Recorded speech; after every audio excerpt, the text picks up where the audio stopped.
दोस्तों, ये बिल्कुल सच्ची कहावत है कि जो होता है अच्छे के लिए होता है। आइए इस बात को एक कहानी से समझते हैं। एक बार की बात है, एक महात्मा और उनका शिष्य नदी के किनारे के साथ साथ चलते जा रहे थे। कुछ दूरी तय करने के बाद महात्मा ने देखा कि एक आदमी नदी के पुल के ऊपर खड़ा हुआ है और जोर जोर से रो रहा है। महात्मा ने अपने शिष्य से कहा, मुझे लगता है कि ये आदमी आत्महत्या करने की सोच रहा है, चलो इसको ऐसा करने से रोकते हैं। तभी महात्मा और उनका शिष्य भागकर आदमी के पास जाते हैं और महात्मा जी पूछते हैं कि भाई, पुल के ऊपर खड़े होकर क्यों रो रहे हो? आदमी ने महात्मा की तरफ देखा पर कुछ बोला नहीं। महात्मा जी फिर आदमी से पूछते हैं कि भाई, आखिर बात क्या है? क्यों तुम रोते जा रहे हो? तुम्हें कोई दिक्कत है, परेशानी है तो मुझे बताओ, मैं तुम्हारी समस्या का समाधान करूंगा। महात्मा की बात सुनकर आदमी बोला, आप मेरी समस्या का समाधान नहीं कर सकते गुरुजी, क्योंकि मैं बर्बाद हो चुका हूँ। मेरी किस्मत ने मुझे धोखा दे दिया, पता नहीं मेरे साथ ही ये सब क्यों हुआ। आदमी की बात सुनकर महात्मा बोले, बेटा चिंता मत करो, मेरे पास तुम्हारी सभी समस्याओं का समाधान है। बस तुम इस पुल से नीचे उतर कर मेरे पास आओ। आदमी ने कुछ पल के लिए सोचा और पुल से नीचे उतर कर गुरुजी के पास आ गया। फिर तीनों नदी के किनारे के पास बैठ गए और महात्मा ने आदमी से उसके दुख का कारण पूछा। आदमी ने अपने दुख की दास्तान महात्मा को बतानी शुरू की। आदमी ने बोला, महात्मा जी, मैं एक गरीब किसान हूँ। अगले सोमवार को मेरी बड़ी लड़की की शादी है। मैंने बहुत मेहनत और मजदूरी करके अपनी बेटी की शादी के लिए धन इकट्ठा किया था। कल रात कुछ चोर हमारे घर आए और सारा पैसा, सारे जेवर सब चुरा कर ले गए। और महात्मा जी, शादी को बस 4 दिन बाकी हैं। अब आप ही बताएं कि 4 दिनों में इतना धन कहां से लाता? इसलिए मैंने आत्महत्या करने की सोची।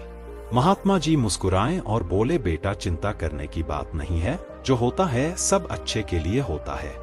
महात्मा की बात सुनकर आदमी को गुस्सा आ जाता है और कहता है कि आप कैसी बात कर रहे हैं? यहाँ मेरा सब कुछ चोर लूट कर ले गए हैं और उधर शादी नहीं हुई तो मेरे घर की इज्जत मिट्टी मिल जाएगी। और आप कह रहे हैं कि चिंता करने की कोई बात नहीं है, जो होता है सब अच्छे के लिए होता है। महात्मा जी, ये अच्छा नहीं, मेरे लिए बहुत बुरा है। भगवान ऐसा किसी दुश्मन के साथ भी ना करे। महात्मा जी बोले, बेटा मैं तुम्हारे दुख को समझ सकता हूँ, पर मैंने जो कहावत बोली है कि जो होता है सब अच्छे के लिए होता है, इसको मैं तुम्हें एक कहानी के माध्यम से समझाता हूँ। तुम इस कहानी को ध्यान से सुनना, क्योंकि ये कहानी तुम्हारा जीवन बदल देगी। महात्मा ने उस आदमी से कहा कि एक छोटे से गांव में रामेश्वर नाम का एक व्यक्ति रहता था। उसके पास एक अच्छा घर, एक सुखी परिवार और कुछ गहरे यार दोस्त थे। वह अपनी छोटी सी दुकान से अपनी जिंदगी बसर कर रहा था। उसका जीवन एक सरल लेकिन संतोषजनक ढंग से चल रहा था। फिर एक दिन अचानक ही रामेश्वर के जीवन में विपत्तियों का सिलसिला शुरू हो गया। पहले उसकी दुकान में आग लग गई और सब कुछ जलकर खाक हो गया। उसके पास जो थोड़ा बहुत धन था वो भी इस हादसे में चला गया। इस घटना ने उसके जीवन की दिशा ही बदल दी। आर्थिक तंगी के कारण उसके परिवार वालों ने उसका साथ छोड़ दिया। गांव के लोग भी अब उससे दूर दूर रहने लगे और उसके यार दोस्तों ने भी उसे अकेला छोड़ दिया। रामेश्वर बिल्कुल अकेला और निराश हो गया। उसे लगा कि उसके जीवन में अब कुछ नहीं बचा है। वह बहुत दुखी रहने लगा और अकेलापन उसको अंदर ही अंदर खाने लगा। फिर एक दिन उसने अपने जीवन को खत्म करने का फैसला किया। रामेश्वर आत्महत्या करने के लिए जंगल की तरफ जा रहा था। तब रास्ते में उसको एक साधु मिलते हैं। साधु रामेश्वर से पूछते हैं, बेटा क्या हुआ, इतने घबराए हुए कहाँ जा रहे हो? सब ठीक तो है ना? साधु के पूछने पर रामेश्वर अपने दिल के दुख को रोक नहीं पाता और सारी बात साधु को बता देता है। रामेश्वर की बात सुनने के बाद साधु उसको बोलते हैं, बेटा चिंता मत करो, जो हुआ अच्छे के लिए ही हुआ। रामेश्वर बोलता है, गुरुजी आप कैसे कह सकते हैं कि अच्छा हुआ? मेरी दुकान जलकर खाक हो गई है। मेरे बीवी बच्चे जिनसे इतना प्यार करता था वो भी बेवफा निकले, मुझे छोड़कर चले गए। मेरे दोस्त जिनकी मां ने उनके बुरे समय में मदद की वो भी अब मुझे नहीं बुलाते। हर सामाजिक काम में मैंने गांव वालों का साथ दिया पर आज वो भी मेरी मदद करने को तैयार नहीं है। तो गुरुजी इसमें अच्छा क्या हुआ ये मुझे बताओ। साधु मुस्कुराए और बोले, बेटा इंसान की परख हमेशा बुरे वक्त में ही की जा सकती है।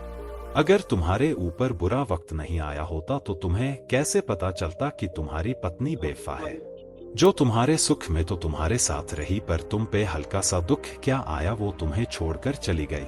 अगर तुम्हारे पास पैसे खत्म न हुए होते तो तुम्हें ये कैसे पता चलता कि तुम्हारे दोस्त जिनके ऊपर तुम्हें नाज था वो गद्दार और धोखेबाज हैं। अगर तुम्हारी दुकान ना जलती हो तो तुम्हें कैसे पता चलता कि ये समाज किसी की मदद नहीं करता, इंसान को अपनी मदद खुद करनी होती है। तो साधु बोले, बेटा बताओ अगर तुम्हारे ऊपर बुरा वक्त नहीं आया होता तो तुम्हें कभी अपनी पत्नी, दोस्त और समाज के बारे में पता चलता। साधु ने बोला, बेटा तुम दोबारा मेहनत करो, दोबारा पैसे कमाओ, फिर देखना पत्नी, दोस्त, ये समाज तुम्हारे पास खुद चल कर आएगा। साधु की यह बातें सुनकर रामेश्वर की आंखों में पानी आ गया। रामेश्वर साधु से बोला, गुरुजी आपने मेरी आंखें खोल दी। अब मुझे आपकी कही बात जो होता है अच्छे के लिए होता है, इसका मतलब समझ में आ गया है। रामेश्वर साधु को प्रणाम करके गांव की तरफ चल दिया। रामेश्वर घर जाकर अपने कपड़े एक बैग में रखता है और गांव छोड़कर शहर जाने का फैसला करता है। वहां जाकर उसने छोटे मोटे काम करने शुरू किए। अपनी मेहनत और ईमानदारी से उसने धीरे धीरे अपनी स्थिति को सुधारना शुरू किया। उसने नए लोगों से दोस्ती की और अपने जीवन को नए सिरे से सजाया। कुछ सालों बाद रामेश्वर ने एक छोटी सी कंपनी की नींव रखी। उसकी कड़ी मेहनत और सकारात्मक सोच ने उसकी कंपनी को सफलता की ऊंचाइयों पर पहुंचा दिया। जो लोग कभी उसे छोड़कर चले गए थे, वही लोग अब उसकी सफलता की कहानियां सुनकर चौंक गए। रामेश्वर ने अपने नए जीवन में अपने पुराने जीवन की तकलीफों से सीखा कि हर विपत्ति में भी कोई न कोई अवसर छिपा होता है। अगर उस समय उसकी जिंदगी में वो हादसा न होता तो शायद वह कभी अपने सामर्थ्य को पहचान नहीं पाता। अंत में रामेश्वर ने समझा कि जो होता है वो अच्छे के लिए होता है। उसकी बर्बादी ने ही उसे एक नए और सफल जीवन की राह दिखाई। कहानी खत्म करने के बाद महात्मा के उस आदमी को समझाया कि इंसान की सोच इतनी बड़ी नहीं है कि वो कुदरत के फैसले को समझ सके, और इंसान कभी ये नहीं समझ पाता कि उसके साथ जो हुआ है अच्छे के लिए हुआ है। वह सिर्फ आज को देखता है कि आज मेरे साथ बहुत बुरा हुआ है। लेकिन सच में देखा जाए, अगर जिसकी अच्छी नियत और मन साफ है उसके साथ कभी बुरा नहीं हो सकता।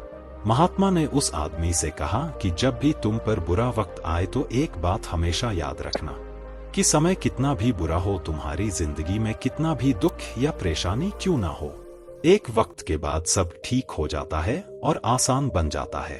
इसलिए बुरे वक्त से लड़ने की आदत डालो और बुरे वक्त में ऐसा कोई भी कदम मत उठाओ जिसकी वजह से तुम्हें बाद में पछताना पड़े। अगर कुछ बुरा होता है तो वो भी अच्छे के लिए होता है, देर से ही सही, लेकिन इंसान को उसके सवाल का जवाब मिल ही जाता है। जब इंसान का बुरा वक्त होता है तो उसकी बुद्धि काम बंद कर देती है। इंसान का समय खराब होता है लेकिन समय ठीक भी हो जाता है। तब उस आदमी ने कहा, ये सब तो ठीक है लेकिन मेरा तो सब कुछ चोरी हो गया है। महात्मा जी इसमें अच्छा क्या है? अब मेरे पास कुछ नहीं है, मैं 4 दिन में कैसे अपनी बेटी की शादी के लिए पैसे जमा कर सकता हूँ? महात्मा ने अपने भिक्षा पात्र में हाथ डालकर एक हीरा निकाला और उस आदमी को दे दिया, और साथ ही कहा कि पास के गांव के राजा ने कल ये हमारे भिक्षा पात्र में डाल दिया था। ये हीरा हमारे किसी काम का नहीं है, तुम इसे बेचकर अपनी बेटी की शादी धूमधाम से कर सकते हो और अपनी आर्थिक स्थिति को भी मजबूत कर सकते हो। तभी उस आदमी को महात्मा जी की बात समझ में आई कि अगर मेरे घर में चोरी नहीं हुई होती तो मैं नदी के पास आत्महत्या करने नहीं आता और ना ही महात्मा जी से उसको ये हीरा मिलता। दरअसल वो हीरा बहुत कीमती हीरा था। उसको बेचकर आदमी ने अपनी बेटी की शादी धूमधाम से की और बाकी के बचे पैसे से उसने अपना कारोबार शुरू कर दिया और खुशी खुशी वो आदमी अपना जीवन जीने लगा। दोस्तों, अगर ये कहानी आपको अच्छी लगी हो तो वीडियो लाइक करें।